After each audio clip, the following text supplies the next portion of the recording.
I've been really looking forward to this. I think we know that Lex is a great poet. He was born and raised in Portland, Oregon. He's published 4 college textbooks. Maybe he'll tell us a little about that. 2 literary anthologies and 6 collection of poems.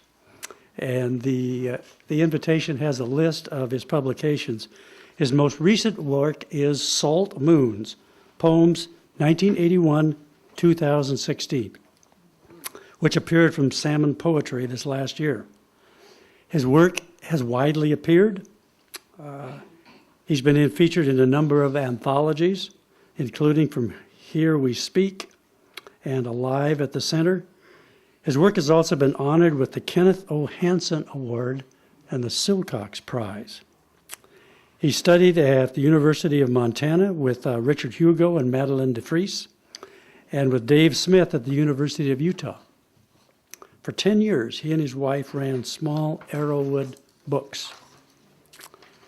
Lex was on the faculty at Linfield University. Well, I want to back up a little bit. He was at Oregon State for 11 years. So after at Oregon State, he moved to Linfield College, where he's teaching twice received the Edith Green Distinguished Professor Award. Now grandparents, he and his wife, Debbie, have been married more than 40 years. Would you join me in welcoming our... Oh, thank you very much. Let's give Gail Barker a big hand right here. Because if I had not reminded you about your telephonic devices and silencing them, and this includes smartphones, regular phones, pagers, any kind of electronic devices that you may have, and one of them went off while Lex was reading, that would not be good. So, now, let's join me in welcoming our poet for this evening, who we're delighted to have here reading with us, Lex Runciman. Yeah. Did I get it? Thank you, Quinn. Here we go.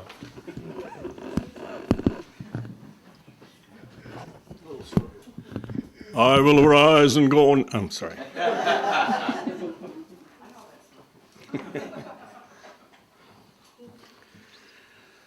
Okay. Well, thank you. Thank you, Tom. Thank you, Milwaukie Poetry Committee. It's a pleasure to be here. Thank you to each of you for coming out tonight. I hope I can make it worthwhile. I want to start with a poem that is not mine, mostly because I love to read it. I want to start with Dylan Thomas's Fern Hill. I used to teach it on a regular basis, and one of the few things that I find I miss from teaching is reading poems not mine out loud. So here we go. And this also gives me a chance to do a little bookending. We'll come back to Dylan Thomas at the very end. Fern Hill. Now as I was young and easy under the apple boughs about the lilting house, and happy as the grass was green, the night above the dingle starry, time let me hail and climb, golden in the heydays of his eyes. And honored among wagons, I was prince of the apple towns, and once below a time I lordly had the trees and leaves trail with daisies and barley down the rivers of the windfall light. And as I was green and carefree, famous among the barns about the happy yard, and singing as the farm was home in the sun that is young once only, time let me play and be golden in the mercy of his means. And green and golden I was huntsman and herdsman, the calves sang to my horn, the foxes on the hills barked clear and cold, and the Sabbath rang slowly in the pebbles of the holy streams. All the sun long, it was running, it was lovely. Hayfields high as the house, the tunes from the chimneys, it was air and playing, lovely and watery, and fire green as grass. And nightly under the simple stars, as I rode to sleep, the owls were bearing the farm away.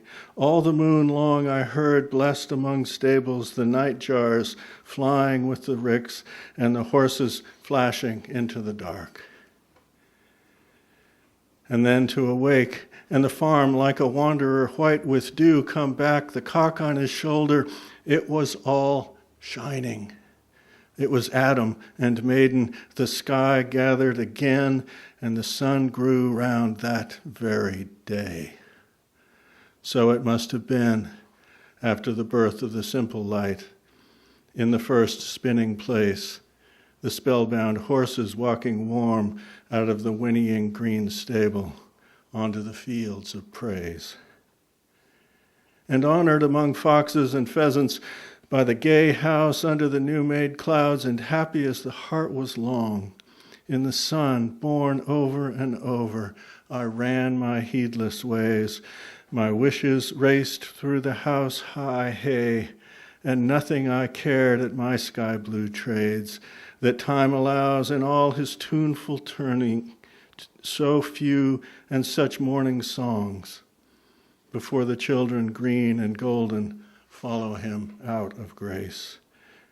Nothing I cared in the lamb-white days that time would take me up to the swallow-thronged loft by the shadow of my hand, in the moon that is always rising, nor that riding to sleep I should hear him fly with the high fields, and wake to the farm forever fled from the childless land. Oh, as I was young and easy in the mercy of his means, time held me green and dying, though I sang in my chains like the sea.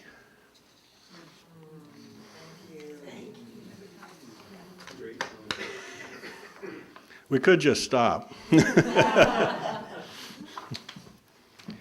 I want to turn to some new poems. We'll get to Salt Moons in a little bit. This one, the first one I want is quite new, although it's also one of those poems that you realize, even in the act of writing it, if not afterwards, that it's something that's been waiting for you for a long time. This is a poem dedicated to Madeline DeFries, a long ago teacher of mine. For years before I knew her, she was Sister Mary Gilbert. You'll hear the titles of several of her books along the way. This is titled Mayday, Sister Mary. Madeline, mother of poems, bright flowers this day wild on your desk. Bless you, your sky that does not let go. Your Saint Ursula of bilocation and irony, bless us here and bless us again there. Bless consonants, vowels, two and two and two, plain and plain, the angles, the surfaces, honed and smoothed, wide grasses without end, the risings and the descents. Bless the assonance and obedience of the eyes, and your first house under that Montana sun, under the M, yours, and that bottle of blue nun, vases in the windows, the language uncut, ever in bloom, spectral waves, blue dusk, magpie on the gallows, and from an upper window, the light station on Tillamook Rock. Your listening generosity taught us how. Your poems cleared and ordered clutter in its place and claimed relations as the imagination made sure, desire as history and intricate family.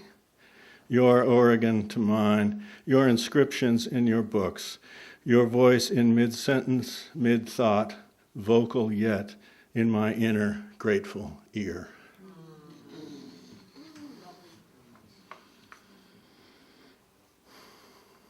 Where'd you go to school? University of Montana was where I knew Madeline. She was one of my teachers there. And as Sister Mary Gilbert, May Day was a big deal. It was, in the Catholic Church at least, it was a celebration of Mary. And she was Sister Mary Gilbert. And so far as I can remember, she always had wildflowers on May 1st. Yeah, so. Okay. Like many men in his generation, my father was a fairly reticent and quiet person. Somber, hardworking. But he did have some stories, including this one about his experience of the Tillamook burn. And I want to thank Pauline for this poem because, dare I say it, her poem on the Tillamook burn sparked this one. I did it. I'm glad I did that. That was Luciman who did that. Not story number 4. You gotta watch him. You got to watch him. You don't know what he'll do. Story number 4. In the paucity of his stories, he'd retell this one. Crowns of firs flaming, each side of the car entire trees igniting as he drove. Windows cranked tight closed, tires bald, road oily, his mirror all flare and fire, trunks toppling, the fear unsaid that ahead of him one tree ablaze might lean too far. The boy I was saw those tall hills, spiked with snags, weathered silver, choked gullies of berries, deadfall, whole slopes, grade school classes replanted, the lark and delicious mud of it, hand mud, face mud, hair mud, our boots doubled and slick. That, and what nature does, it worked. And too late now, I wish I had asked what in those first weeks after rains, and in that next year when heat rose that char smell again, what did you make or deny or embrace? How did you explain to yourself that one day's mile by mile, not horror, but good luck?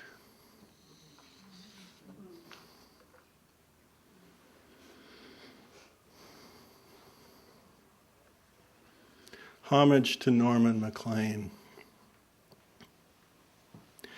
Winter haunted me, winter, water. Homage to Norman MacLean. Water haunted me early.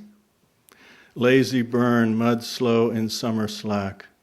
But in full runneled winter into spring, a quick rising under fir, maple, a briar tangle walkable from home.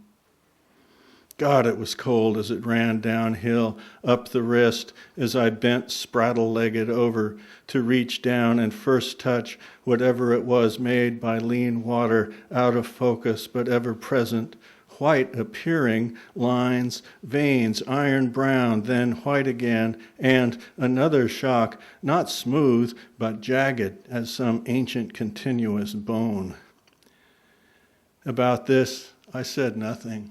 Showed no one.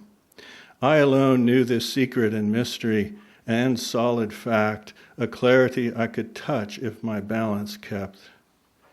Season on season I knew this, then didn't go back for decades after the bulldozers came.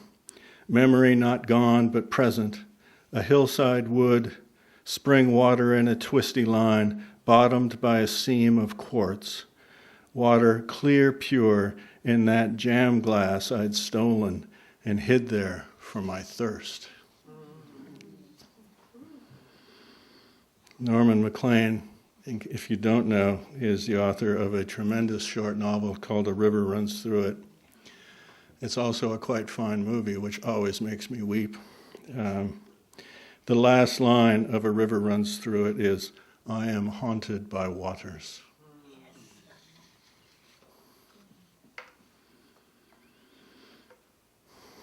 Okay, this is the last of the new poems, at least for now. It's called Whiskey and a Slice of Pie.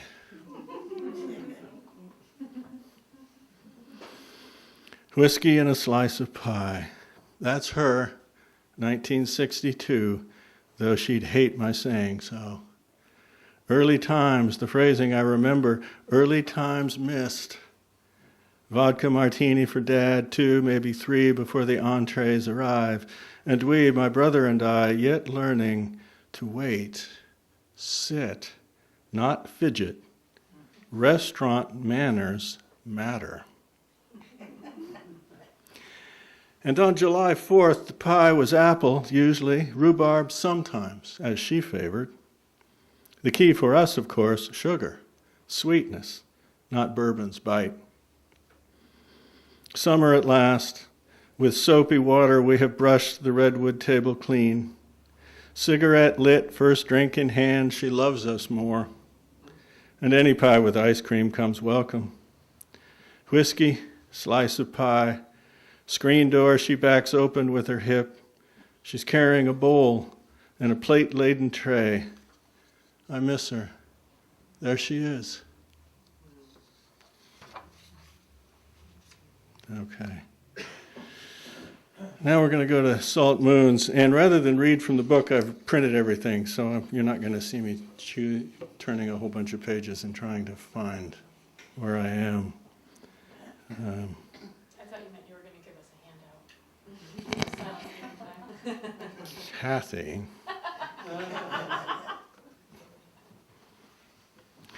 One thing my mother always said, you'd lose your head if it wasn't attached.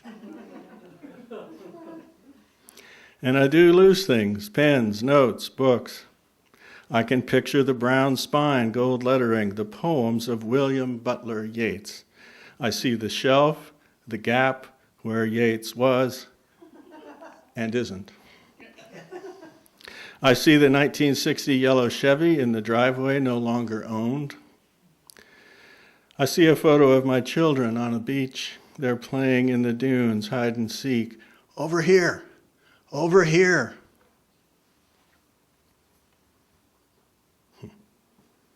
Short poem. At some point, maybe at many points, some mundane experience that you're having, some sort of semi-repeatable routine experience that you're having, you recognize might not last forever, probably will not last forever.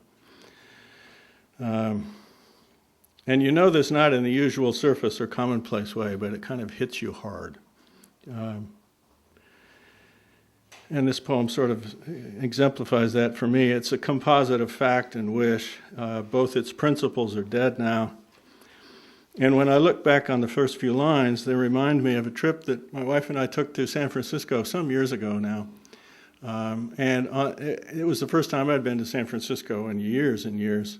And I knew that my parents had honeymooned in the St. Francis Hotel in San Francisco. And so I wanted to go into the St. Francis Hotel to see the public rooms, thinking quite naively that I would see the St. Francis Hotel as they had seen it, only to ask some rather ancient-looking person in the appropriate dress, how many times the St. Francis had been remodeled since 1947. And he said he thought at least 3. So, so much for pilgrimage. Okay, this is called This Hour. In the unremodeled lounge, someone dead now is singing, guessing at weddings and birthdays, ignoring the bare tables. 2 people sit happy in that lounge, the St. Francis, San Francisco, first week in May, 1947. Outside, it is unusually clear. They never go outside, never imagine they could have. They're on their honeymoon, after all. Once I walked into my mother's kitchen, her feet propped in the electric oven. Gasworks explosion. A front-page gray fireball on the paper she held. I knew the word and said it out loud. Gas. She lowered the paper. No heat. On Sunday afternoons, my father's Blitz beer bottle mysteriously gathered water to its brown side, ringing the shaded table. Ring and ring and ring. I held the bottle, tasted the cold, delicious bitterness of all adults. Tonight I see my father slumped and asleep, breathing noisily the cigarette air of his sweater.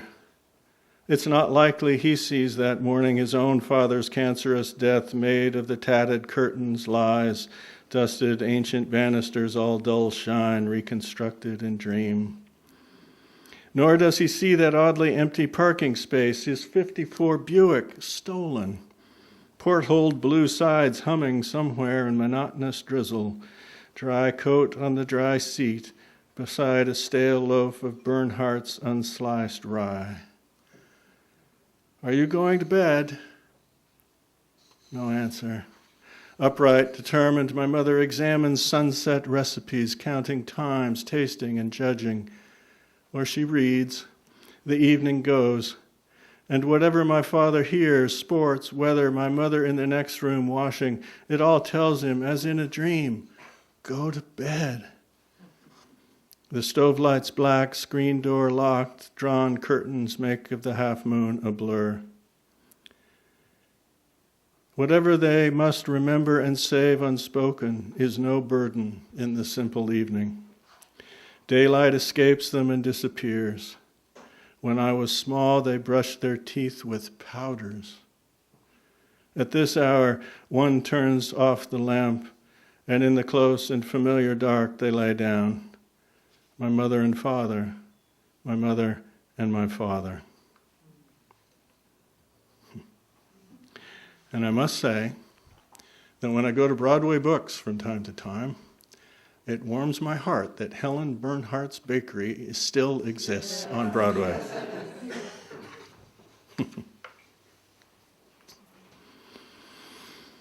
Okay, what I want to read next is the last part of a sequence. It's the fifth part of a sequence called The Biographer's Art. There was a point in my reading life during which I was addicted to biographies. I suppose especially writers' biographies, but not exclusively. And at some point I found it fascinating to imagine writing one. Because you'd read the notes and they would thank all of the dozens and dozens and dozens of people, including 10 or 20 librarians in various places, and I think, and you start, if you read that and you begin to think about what this process must have been like, and it's always multi-yeared, it takes a long time, and it's, so this last part wonders what it's like when you're done. You've spent this long period of time immersed in somebody else's life. You've written to the best of your ability, and then it's finished. So I'm wondering about that. The other thing I should tell you is that there are some rather lengthy quotes, which I think you might be able to distinguish without too much trouble, I hope. The first is by Virginia Woolf, who wrote a biography of a painter named Roger Fry. And the second is a section from one of Keats's letters to his brother and sister-in-law in America. They wrote back and forth, long letters. Sometimes the letters themselves would be written over weeks or as long as a month, with just new dates and eventually then packaged up and sent on. So this is from The Biographer's Art. It starts with Virginia Woolf. What a curious relation is mine with Roger Fry, at this moment. I, who have given him a kind of shape after his death, was he like that? I feel very much in his presence at the moment, as if I were intimately connected with him, as if we together had given birth to this vision of him, a child born of us. Yet he had no power to alter it. And yet for some years it will represent him. Picture a breakfast table, toast with strawberry preserves, coffee steaming in a red porcelain cup, an endless procession of red hens fired around its side. The stranger becomes you as you write, as you believe. No stranger exits, though someone does. There is another extract or two, one especially which I will copy tomorrow, for the candles are burnt down and I am using the wax taper, which has a long snuff on it. The fire is at its last click, I am sitting with my back to it, with one foot rather askew upon the rug and the other with the heel a little elevated from the carpet. I am writing this on the Maid's Tragedy, which I have read since tea with great pleasure. Besides this volume of Beaumont and Fletcher, there are on the table 2 volumes of Chaucer and a new work of Tom Moore's called Tom Cribb's Memorial to Congress. Nothing in it. These are trifles, but I require nothing so much of you as that you will give me a like description of yourselves, however it may be, as you are writing to me. The web and intricacies of a personal history, a natural life, there it is. Here are you. The bonds slacken or calcify or metamorphose, they remain. Biography begins its own existence. In this brief condition of absence, moments arrive without ceremony or design, a positive amnesia of nouns, cantaloupe and ripening plums, lover hair wet and darker, a child swinging, a neighbor opening a door, no sense of beginning or ending, no ambition beyond embrace.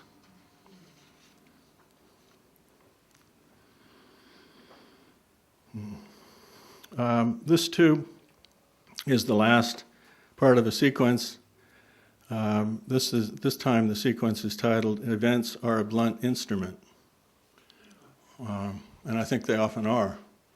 At least for me, it takes me a long time sometimes to figure out what just happened or what I just heard, and in the meantime, I might feel any number of emotions that I don't understand. Sometimes elation, that's nice too.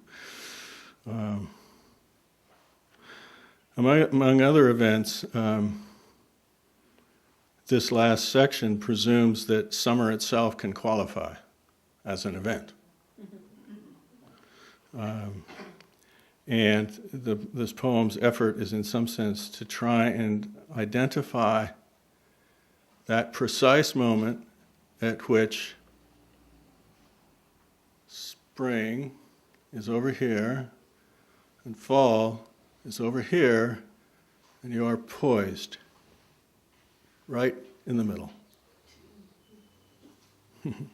It's called Try Again. It wasn't that time of longest light, but later, when carrot and rose, apple and pear had taken in all that squint and warm, and so too wheat, peaches, barley and oats, corn, hops, melons, grapes and rye, that moment, the peak of ripeness, toppling into fall.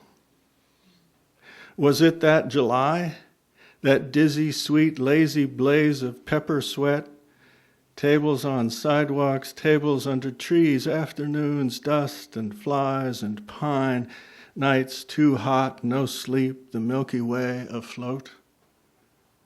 Still as stone, the heron on stilts. Still as stone. Don't say it can't be done.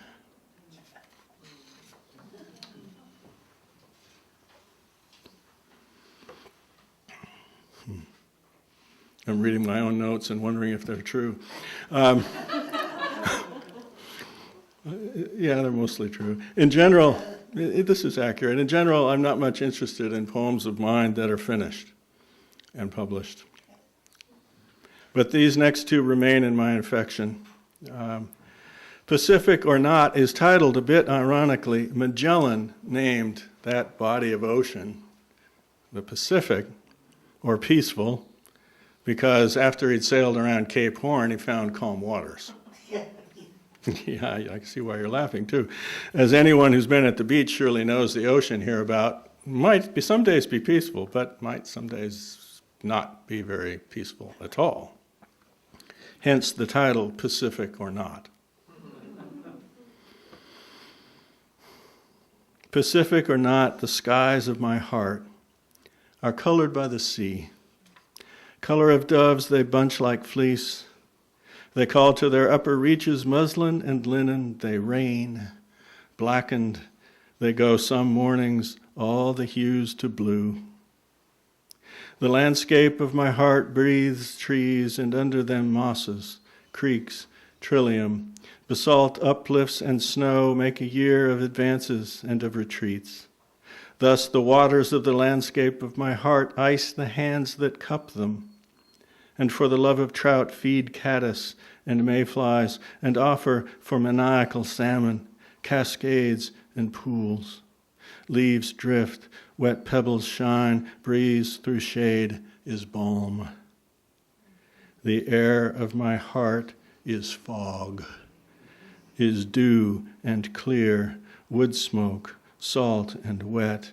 Its notes fill my ears. It colors fire, blooms roses and apples, and warms the slumped naps of summer afternoons. Muddy roiling, a river arriving, a river going away, bridges make the cities of my heart. Walking over, we pause, some of us. We lean on our arms and look. As for the people of my heart, of only a few do I know their names, and they know who they are.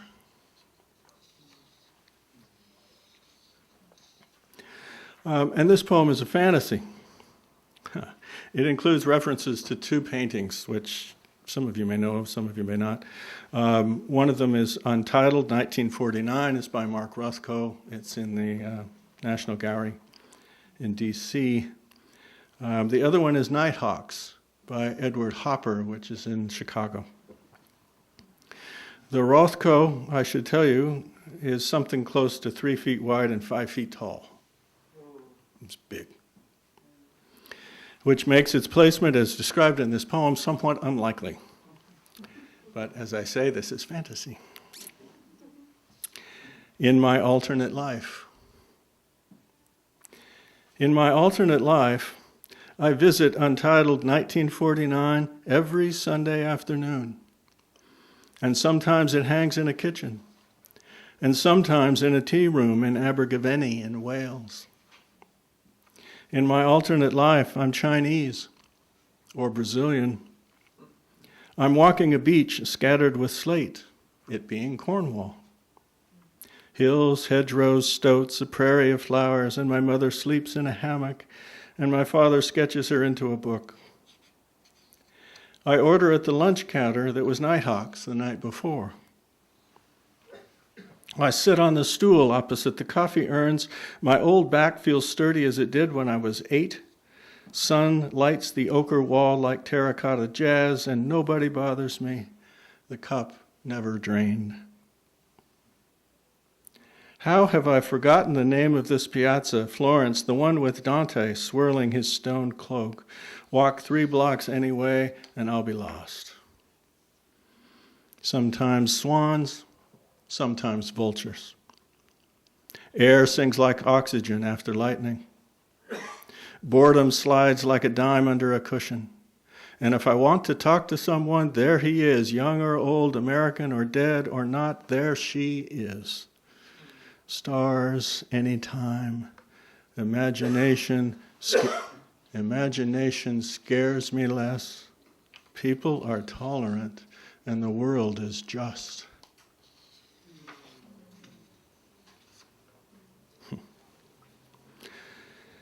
So, you've got a broadside, some of you. I'm going to read that one. And a bit of show and tell.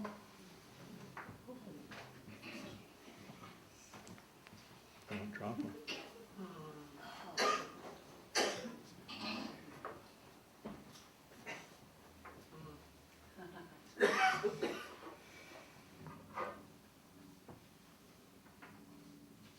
And this is red jasper. You can come up and take a look at these later if you want. But don't take them.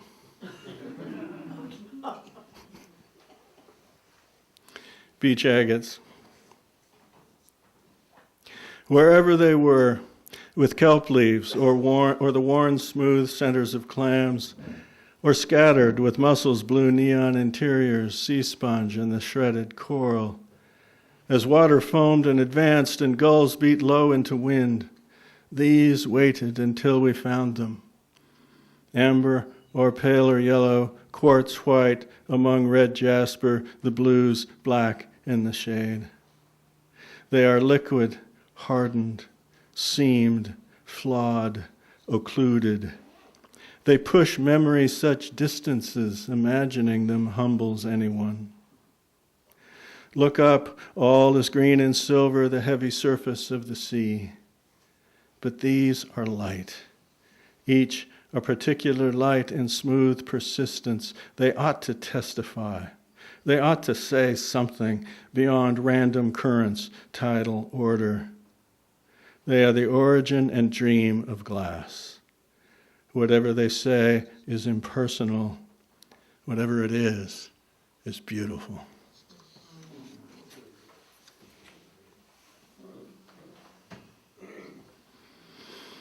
So I'm going to sneak in one more new poem right now. It's called Window. Mornings the mundane composes too little. I tell myself, see the singular. One rose bush, this one, asymmetrically stretching, new thorns unhardened, no blooms, but this bud here, and another, and this one I put my hand behind, no hint of what color is yet tight green wrapped. And now in the distance, hammers concuss, as multiple framers make a stick-built wall, where on this day next year a person as yet unrecognized but surely alive may well pause at a window an inch open and, having moved in 4 days prior, may well marvel at what's seen and what it has taken to be here to see it.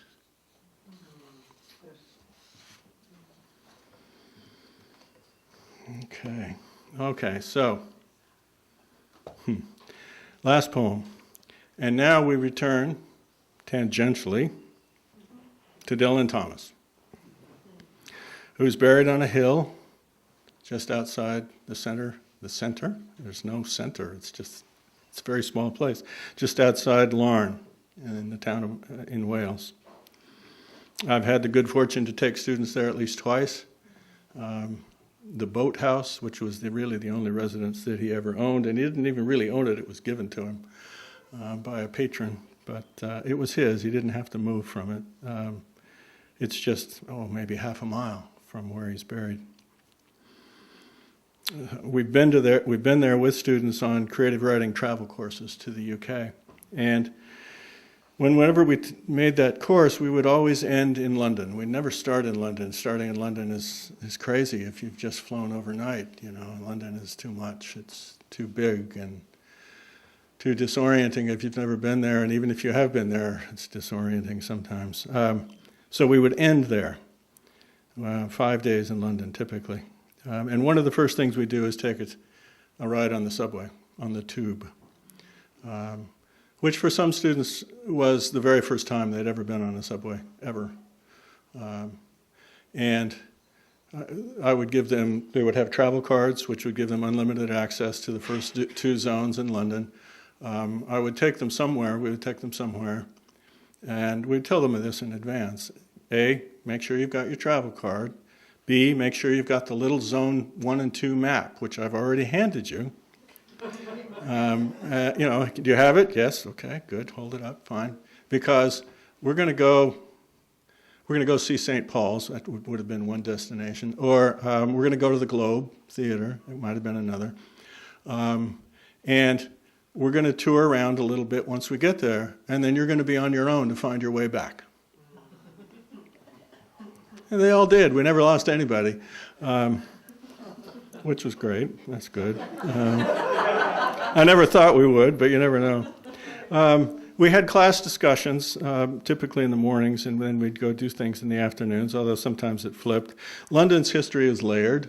We'd talk about that. And in the process of talking about London, we would inevitably make mention of the fact that during World War II, many, if not all, of the underground platforms, which were literally quite well underground, would turn into bomb shelters in the evenings. The tube would stop, sometimes 5 or 6 in the evening.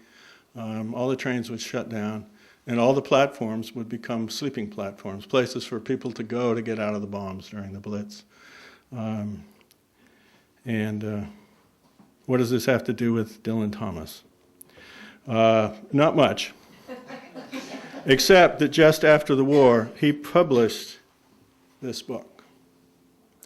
And it's small because, well, you'll find out here in a minute. It's called Deaths and Entrances.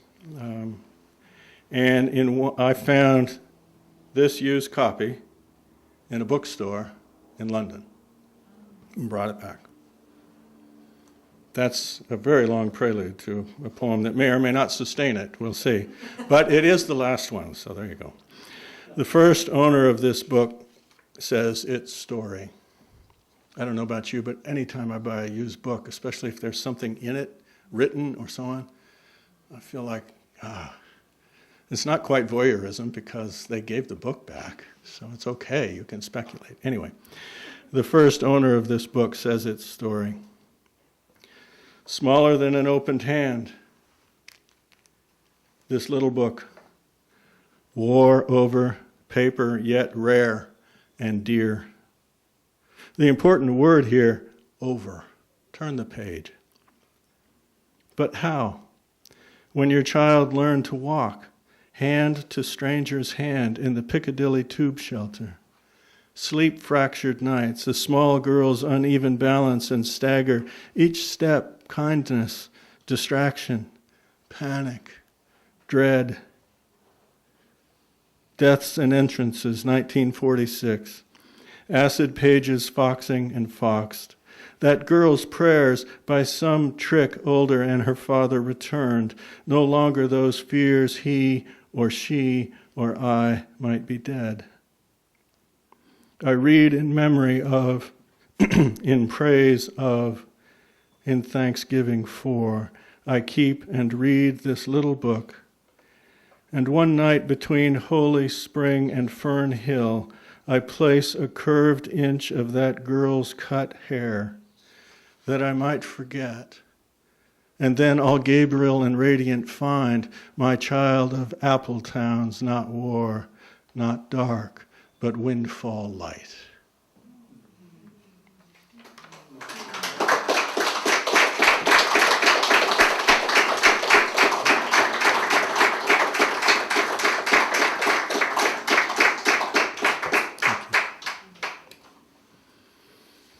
So, do you have anything you want to say? Thank you. Thank you. That's the first thing I was going to say. Uh-huh. Thank you. Yes. And do you find that you're writing more since you left teaching? And the second part of that, how much do you miss teaching, or do you? Yes, I'm writing more. I am in the odd position of feeling alarm about something that one should feel gratitude for, and I do feel gratitude for it. But my prior practice has been, while I was still teaching, has been that a new poem might arrive in some kind of draft form maybe once every 2 weeks. And so I would have plenty of time between the arrival of one and the arrival of the next to work some on the prior one.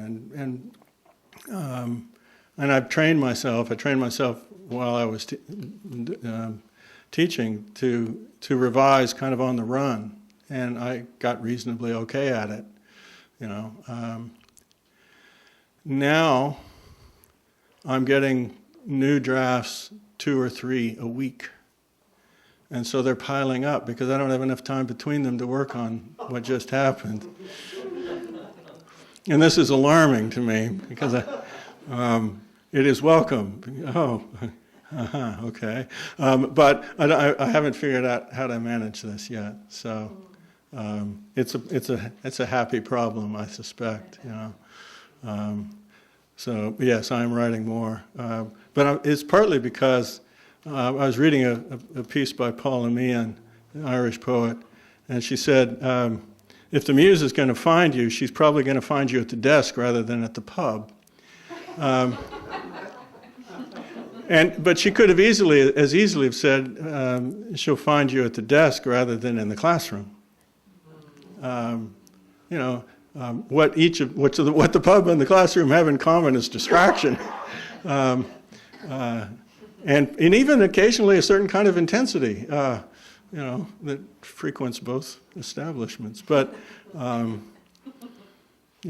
so, and do I miss teaching? Yeah, I miss the unexpected moments in classes when somebody says something and somebody else hears it and says something in addition to it and builds on it, and somebody else builds on that. And suddenly we're in a place that none of us could have predicted, and we all know it. And there's this excitement that grows in the room, and we are sad when we have to stop. That's what I miss. I don't miss much else, but I miss that. Shame on you. Oh boy, I'm losing Agate. You got a poem there. Yeah. As if I need another one right now. Yeah. Don't ask any more questions. No, that's all right. I'm teasing. But yeah. Do you immerse yourself in other art like painting as part of your kind of priming for writing? Sure, when I can. Yeah. I have no training in how to look at things beyond my own willingness to be absorbed by something,